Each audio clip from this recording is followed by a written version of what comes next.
Bonjour, dans cette vidéo, on va essayer de comprendre comment est-ce qu'on peut mémoriser efficacement un visage.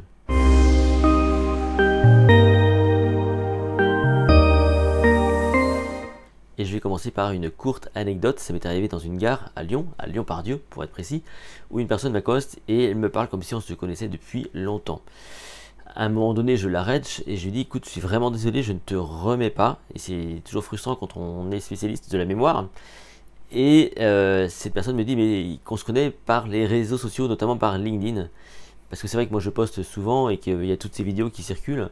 Et cette personne avait le sentiment de me connaître. C'est vrai qu'on avait échangé une fois ou deux par messagerie interposée.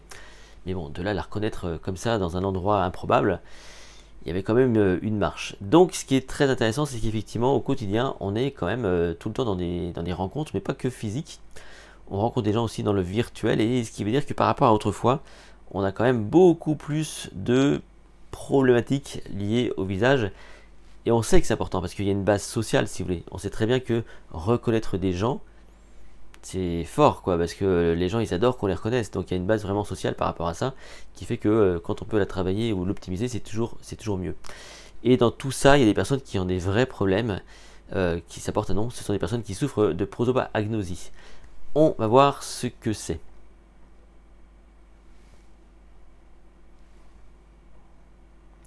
La prosopagnosie, c'est une incapacité à reconnaître efficacement un visage. Voilà. Des tas de personnes en souffrent à différents degrés et on est tous un petit peu comme ça quelque part. C'est que on a quand même tous besoin de trouver des petits trucs. Enfin, souvent, hein, je sais pas pour vous, mais moi c'est mon cas. Des petits subterfuges pour retrouver, voilà, qui est qui.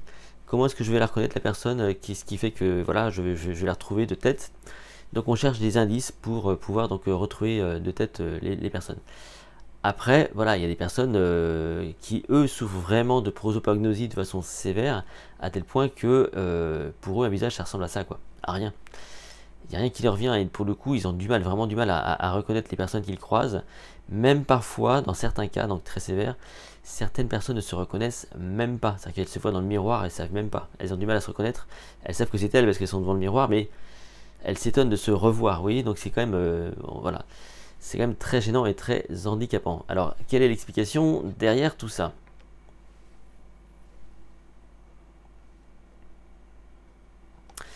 On peut souffrir de prosopagnosie de façon innée ou acquise. Quand c'est inné, évidemment, dès le plus jeune âge, on se rend compte que l'enfant, il a du mal à reconnaître ses petits camarades, peut-être ses enseignants, parfois ses parents. Si, c'est vrai, ça peut être le cas.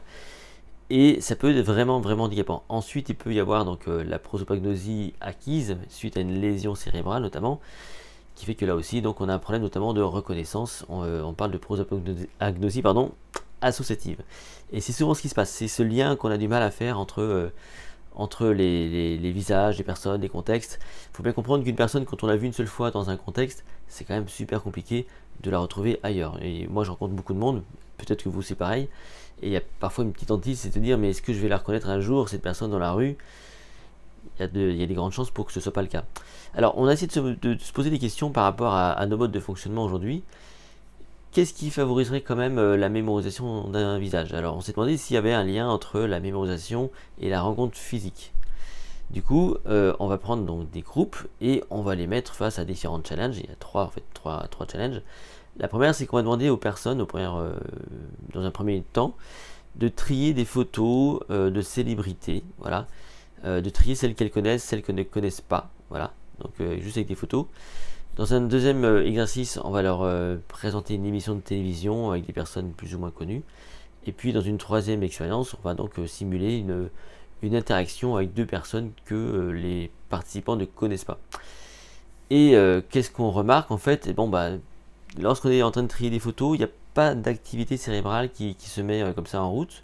Face à l'émission de télévision, il n'y a pas grand chose non plus.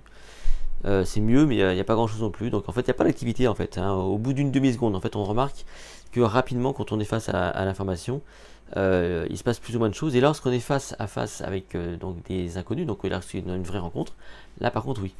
En une demi-seconde, il y a beaucoup d'informations qui arrivent, il y a beaucoup d'activité cérébrale qui se met en place, ce qui veut dire qu'a priori, C'est une question de traitement, c'est une question d'environnement, c'est une question de sensoriel, on est bien d'accord. Lorsqu'on est en physique avec une personne, le traitement d'information est nettement plus performant que lorsqu'on est en virtuel. Ce qui veut dire qu'effectivement, toutes ces personnes qu'on rencontre via des médias interposés comme LinkedIn, YouTube ou je ne sais quoi, par Zoom par exemple, il se peut qu'elles soient bien moins ancrées dans la mémoire que lorsqu'on les rencontre physiquement. Ce qui paraît, on va dire, encore une fois, être du bon sens.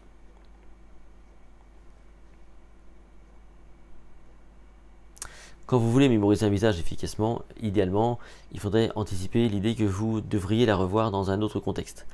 On part du principe qu'on ne retient pas bien une personne quand on l'a vue dans un seul contexte. Il vaut mieux la voir dans au moins 2 contextes différents.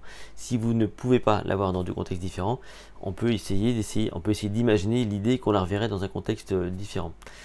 Ensuite, l'intérêt, c'est aussi d'interagir, quoi. C'est-à-dire que quand une personne qu'on voit de façon furtive, qu'on a rencontrée même pour un entretien commercial ou je ne sais quoi, si là il n'y a pas d'interaction, c'est-à-dire il n'y a pas une suite dans l'interaction par email ou je ne sais quoi, il y a une grande chance pour que l'information donc soit pas consolidée et donc au final oubliée. Et du coup, on ne retient pas. Tout simplement, la raison aussi finale, c'est peut-être que si on n'anticipe pas l'utilité, si on n'est pas sûr de revoir la personne, il se peut qu'aussi à ce moment-là, la mémoire fasse son travail, on va dire, de filtrage et elle ne garde en actif que ce qui lui est important, comme d'habitude.